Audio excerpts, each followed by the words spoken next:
Good morning, chiropractors. I am Dr. Anthony Pellegrino from ChiroEdge, and I just got this one thing on my mind today because I've been thinking we're actually implementing something new in the practice starting today.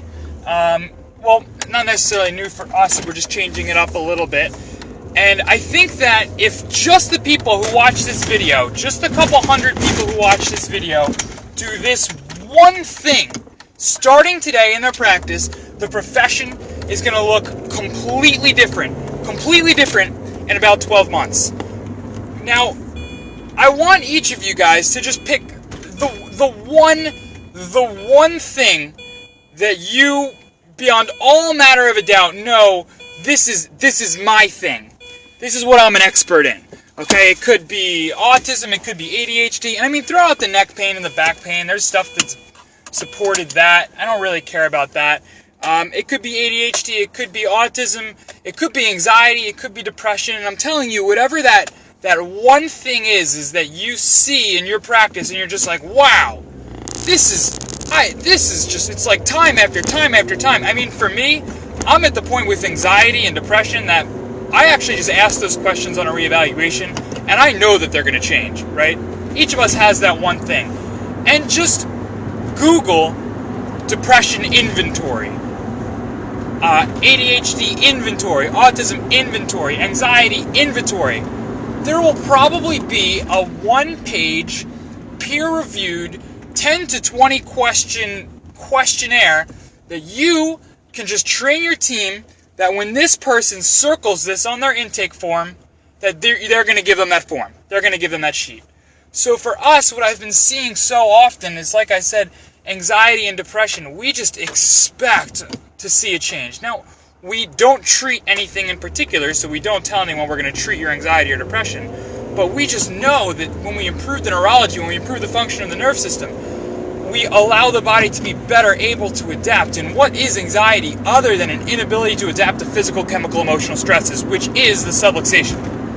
So what we've done is we've actually downloaded two forms: the Beck Depression Inventory.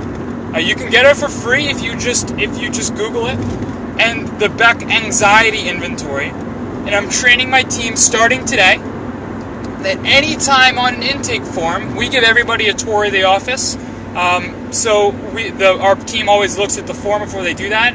Any time on the intake form that they see on the history sheet, anxiety or depression checked off, they're going to give them the corresponding sheet. And we're going to do that same thing in every reevaluation that they do. Okay? In about 6 or 9 months, what I'm going to do is I'm going to go compile all of that data and say, on average, we've had this many people enter the office over this 6-month period of time who have had self-reported anxiety, self-reported depression. We didn't treat those things, but we just asked questions about it with neurologically based chiropractic care specific to doing nothing other than correcting and reducing subluxation, which we use torque release technique to do that.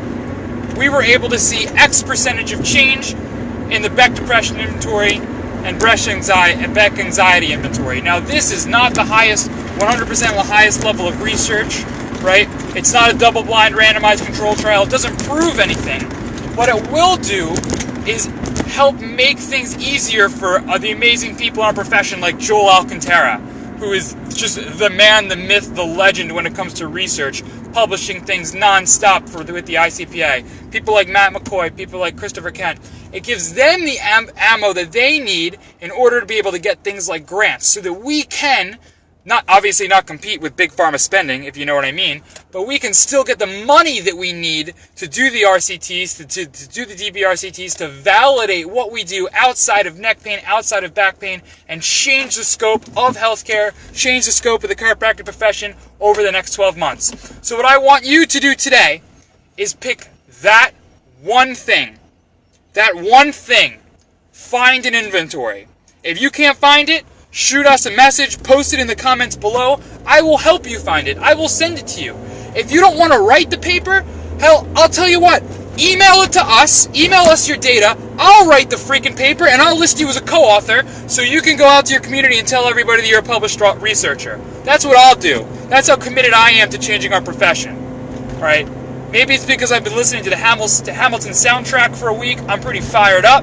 I'm excited. Today's going to be a good Thursday. We're en route to a record week this week. I want you guys to keep driving. Let us know if you have any questions. Keep going out there and changing the world today, Doc. You guys are awesome.